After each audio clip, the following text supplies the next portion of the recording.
Hi guys, this is Sabine from zennumerostar.com. Today's video is what to do when you fear your thoughts. This video came about as I was talking to someone new in the law of assumption.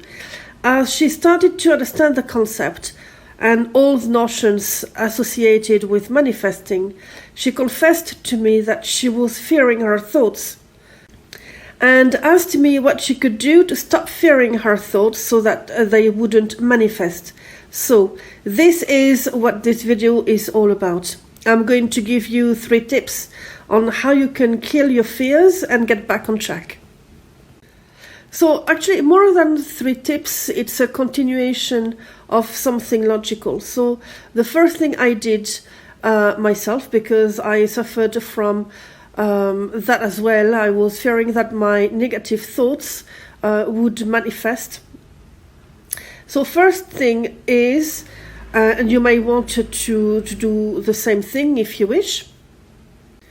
So first, acknowledge and thank your fears because they have showed themselves to you so that you are now aware of your blocks.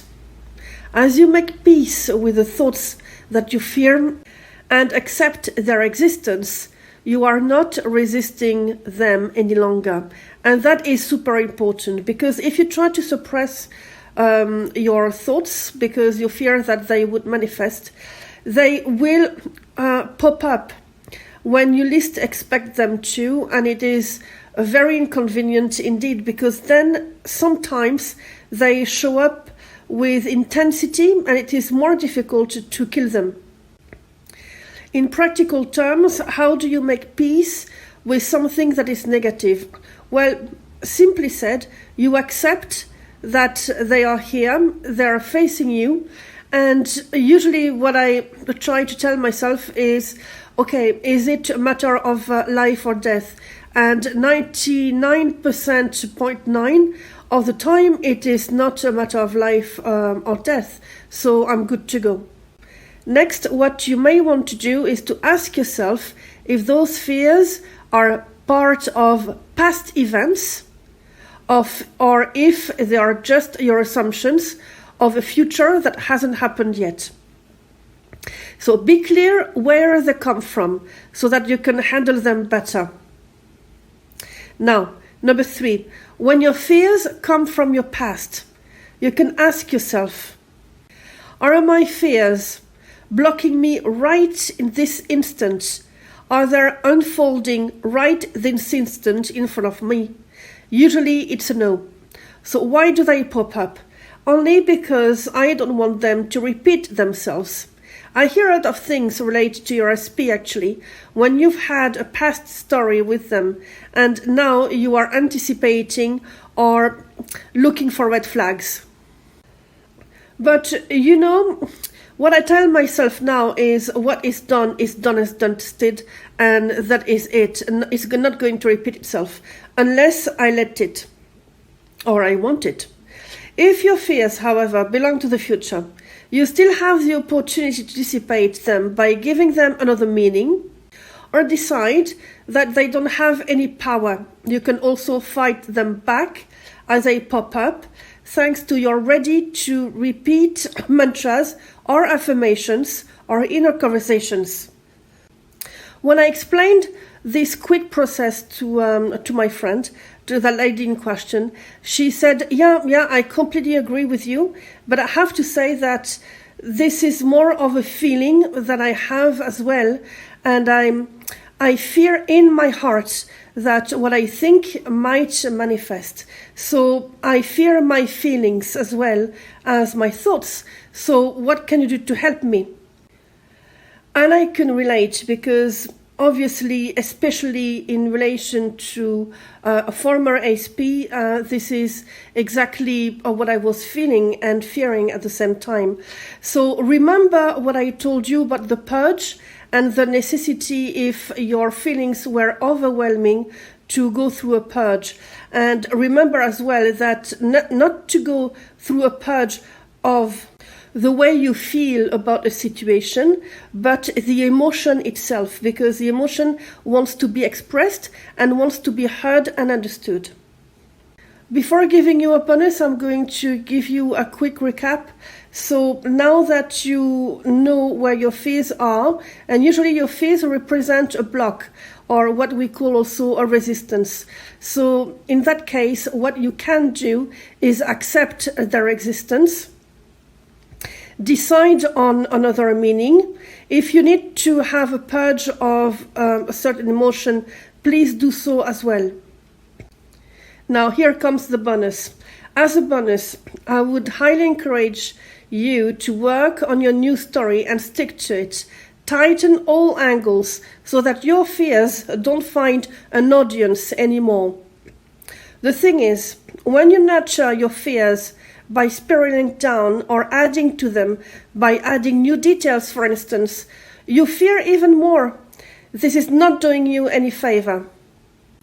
The way they stopped having power over me is when I decided to claim my power back by working on my mental diet.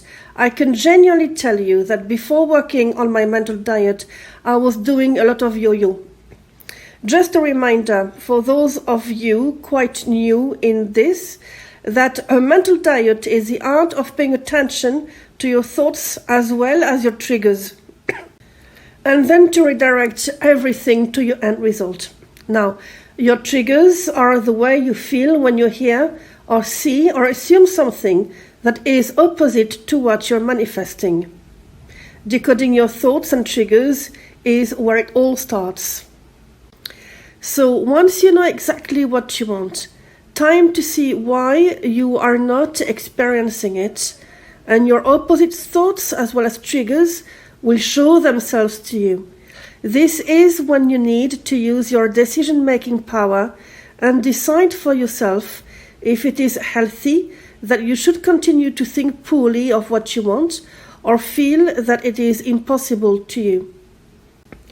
You will inevitably realize that this is not the best course of action, and so you can write your affirmations, your inner conversations, and new story accordingly. This won't be necessary when you want something that seems small to you, because you will rarely resist something small. It is when the objective seems important to you that you need to pay extra attention to your inner world. Some manifestors formulate what they want, start working on their conscious magnetic affirmations, on their inner conversations and new story, only to realize that after a while they keep getting triggered and they feel overwhelmed as they don't understand why they've gone through all this work to now feel blocked and even regressing in some cases. That happens when you haven't dealt with your fears and triggers already or initially. Does this mean that it will take you longer to experience your desire? Well, no, not necessarily. It means that whether your fears and triggers are in your face at the start of your manifestation, or in the middle of your manifestation, or towards the end, or even shortly after you have manifested what you wanted, a mental diet is almost always necessary. The thing is, your fears right now are quite powerful because your attention is on them.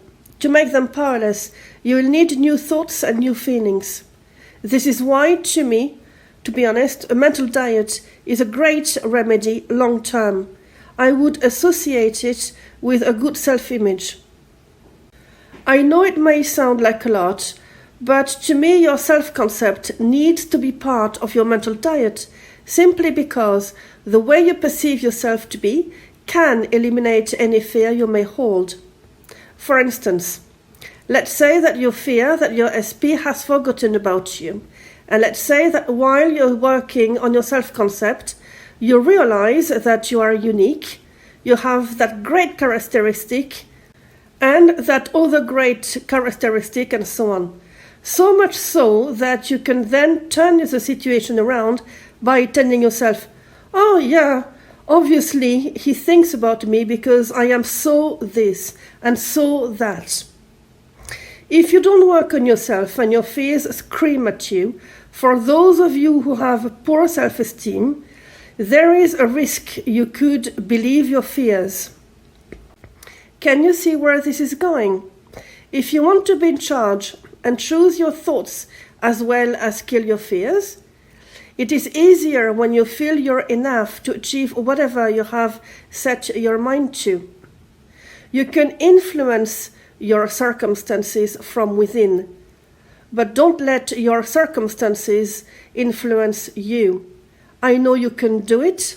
So on that note, happy manifesting.